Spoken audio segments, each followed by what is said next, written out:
I don't know about anybody else here, but in public school, everybody knows that the name you've made for yourself in middle school is most likely going to be the name that's going to follow you all through high school.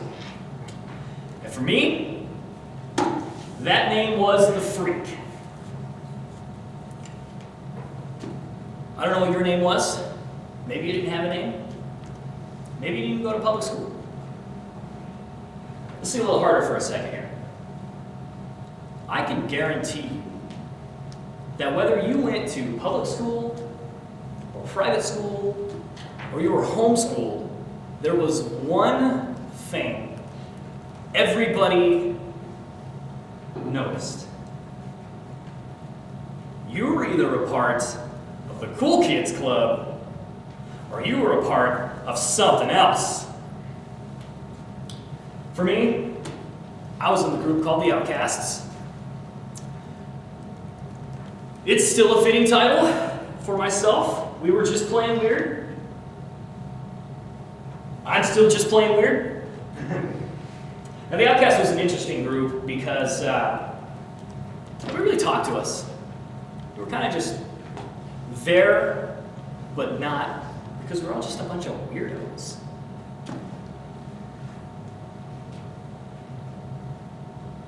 My freshman year of high school, I'd already created this name for myself. I am the Freak. And the school makes an announcement, right? And the school's like, homecoming dance! Woo! So of course for me, I'm really excited because this is going to be my first dance. And that's not the only reason I'm excited. The other reason I'm excited is because right after the school announced that, the video game club came up and said, hey, we're going to come out with a survey. Everybody in the whole school is going to take it. And then we're going to take your answers and we're going to create a compatibility chart for you so you know who to dance with. Because clearly, the wisest thing is to have a bunch of high schoolers who clearly know everything about compatibility tell you who you should date. A couple of weeks go by. At this time it's Friday. The dance is on Saturday. And I am excited.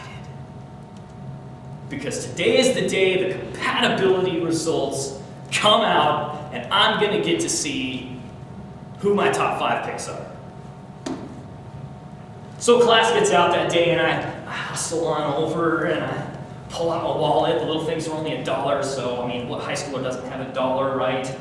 And I get my results and I'm pulling it up and I'm getting ready to look at it and I'm like, oh boy, I hope this girl, and this girl are on that because it's gonna be awesome.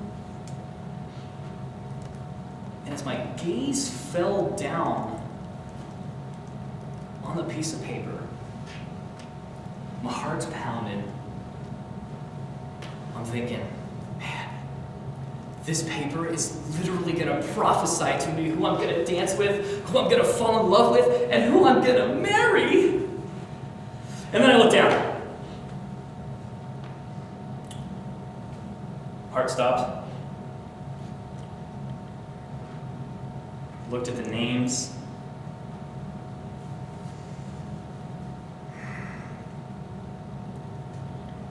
And I was a little upset. I was discouraged. But it wasn't necessarily because the girls that I wanted to be on there weren't. I would even venture to say it wasn't even because the girls weren't attractive. The issue was every single girl on my compatibility list was a popular girl. So I'm like, man, what girl on this planet who is popular is going to go to a dance with a guy whose nickname is the Freak?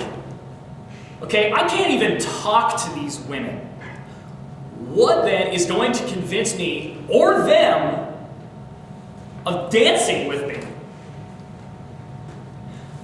Long story short, I will proudly stand before everybody right now, and I will say I went to that dance single.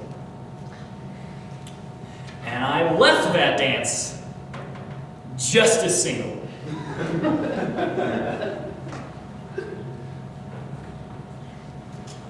All because I was called a freak. You know, having that title and kind of understanding the dynamic of, oh man, this person's this. I can't possibly be with that person. That'll ruin my reputation, whatever. Understanding all these feelings after going through it in high school really helped me to just empathize with the adulterous woman at John 8. Something I'd like to do. We don't know exactly what her life was like. Not at all. But maybe, just maybe, we're going to exercise a little creative freedom here.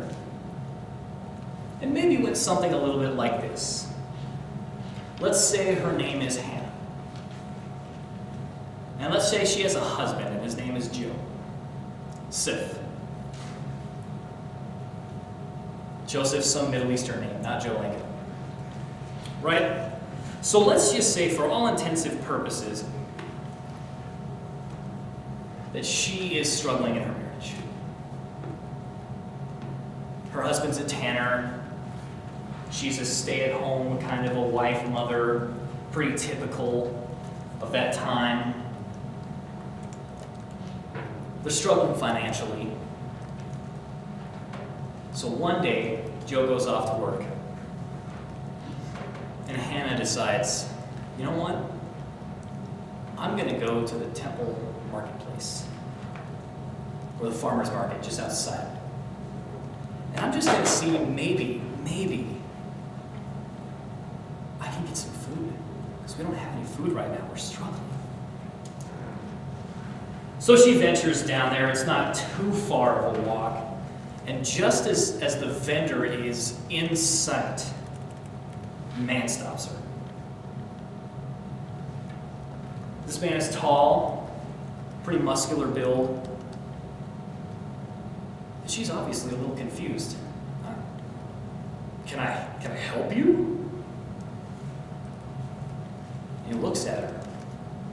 He says, I know what's going on. I know you're struggling right now. And he offers her a sum of money. Just enough for a week's worth of food. Which is a lot. But there's a condition. In order for this to work, she's going to have to sleep with him. Can you hear the struggle now? On one side, she needs to provide for her family, right? But on the other side, it's disgusting to her that this has been going on so long now that she even has to even think about considering cheating on her own husband. She looks around. Everyone's pretty busy. No one's really noticing anybody else. Everybody's focusing on what they're doing. She looks back down. And she just says, it's for my family. So she follows him back to his house. And right as she's getting ready to enter the door, she sees a group of men off in the corner staring at her. She ends up staying the night with him that night. And the next morning, she's getting ready to leave, disgusted. How am I going to tell my husband this? She's got the money in hand, and right as she's walking out the door, that group of men that watched her go in grab her and violently seize her and start wrestling her to the ground and start dragging him through the city. She's wrestling, she's struggling. In the process of the struggling, she loses the money she had. So now, not only has she cheated on her husband, but now she doesn't even have any money to even partially justify what's just happened. They drag her through the streets a little bit more, and finally, in all of this, she suddenly feels a big pull and like a toss. And she lands and she sees feet. The scribes and the Pharisees brought a woman who had been caught in adultery, and placing her in their midst, they said to him, "Teacher, this woman's been caught in the act of adultery. In the law of Moses, we're commanded to stone such women. What do you say?" This they said to test him, that they might have some charge to bring against him. Jesus bent down, and he wrote on the ground with his finger. And they continued to ask him. And as they continued, he stood up and he said to them, "Whoever's without sin, cast the first stone." And once more he bent down and he began to write on the ground. But when they heard it, they went away, one by one, until only Jesus and the woman were left. Jesus stood up and said to her, "Woman, where are they? Has no one condemned you?" She said, "No one, Lord." And he said to her, "Neither do I condemn you. Go. And from now on, sin no more." It's interesting to think about the moment when she gets thrown down at the feet of Jesus. Because in that moment, when she hit the ground, she must have seen that there was a body in front of her, and she must have looked up. And I just wonder if she recognized whose feet she was at. Did she know she was in front of the feet of Jesus? Maybe. Maybe not. This is a pretty interesting conundrum. Because, the law did call for the stoning of those caught in adultery. It also called for both parties to be stoned and killed when caught in adultery. So where's the man is my first question. I think there's a couple of other issues going on here. The first, obviously, is where is the man? So clearly this is a trick. Jesus knows that. The Pharisees know that. They're just trying to catch him in something. But there's another issue going on here. When Rome invaded Jerusalem, Rome revoked their rights for capital punishment. So a dilemma we've got going on here is if Jesus decides, hey, stone her, he's doing two things. First off, this whole time he's been going compassion, compassion, compassion, compassion. So if he says stone her, the first thing that's going to happen is he's going to ruin his entire reputation with everybody. The second thing is, if he says stone her, now he's violating Roman law and putting himself up against Rome. They're trying to set him up so that he's either going to get executed by Rome or he's going to ruin his relationship with everybody.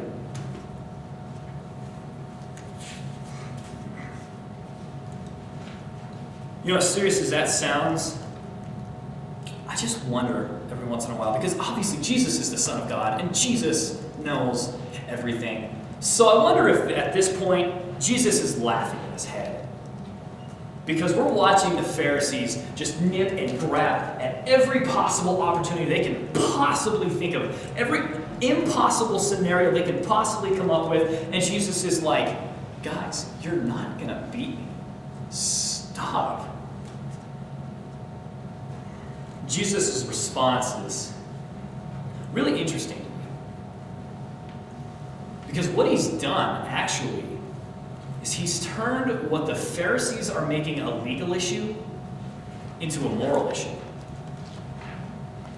Jesus' response was saying, whoever's without sin, cast the first stone. Okay. And if you catch it, he's putting the ball back in their court because what he's saying is, whoever thinks they're perfect can go ahead and stone this woman. I like to think the Pharisees were a pretty messed up bunch of guys, but I think it's pretty obvious that even they would have stooped this low. There's a final thing that I think a lot of us miss, because we can talk about, oh, God forgave the woman, he acknowledged her sin, and blah, blah, blah. The Pharisees are evil, whatever. But I think there's something a little bit deeper going on here.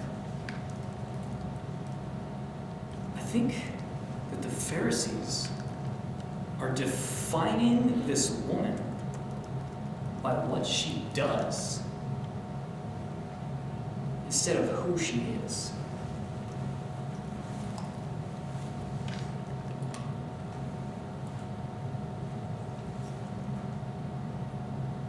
Well, that's ironic. There it is. All right. Nobody answer. What's the first thing that comes to your mind when you see this? We've got a man lovingly holding another man. We've got a dog kissing him. That's okay. I think dogs are cute.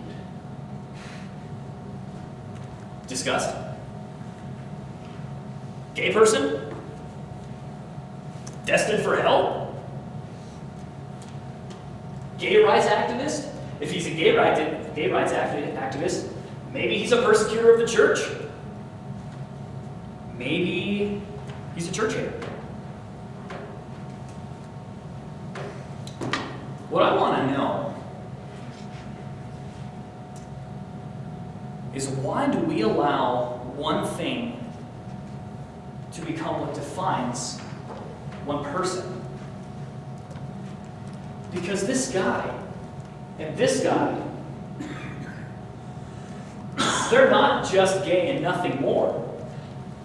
You know who this guy is? Yeah, he's gay. He's also my uncle, brother to my dad, son of my grandpa.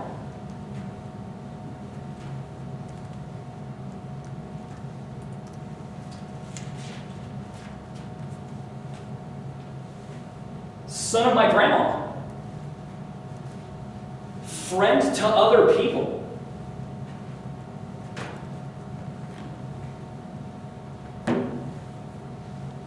Let me ask you an honest question. We're all supposed to be image bearers of God. We all reflect God's glory, right? Some might say we're a shattered mirror.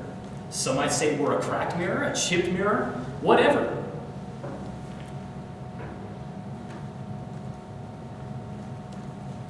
If my uncle is gay,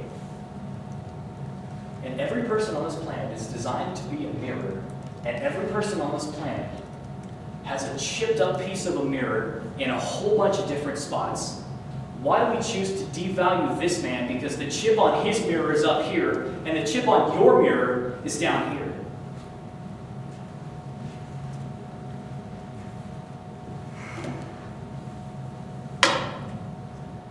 The scribes and the Pharisees brought a man who had been caught in adultery, and placing him in the midst, they said to Jesus, "Teacher, this man's been caught in the act of adultery. In the law of Moses, we're commanded to stone such men. What do you say?" This they said to test him, that they might have some charge to bring against him. Jesus bent down and wrote with his finger on the ground. As they continued to ask him, Jesus stood up, and he said, "Let him who's without sin among you be the first to throw a stone at him."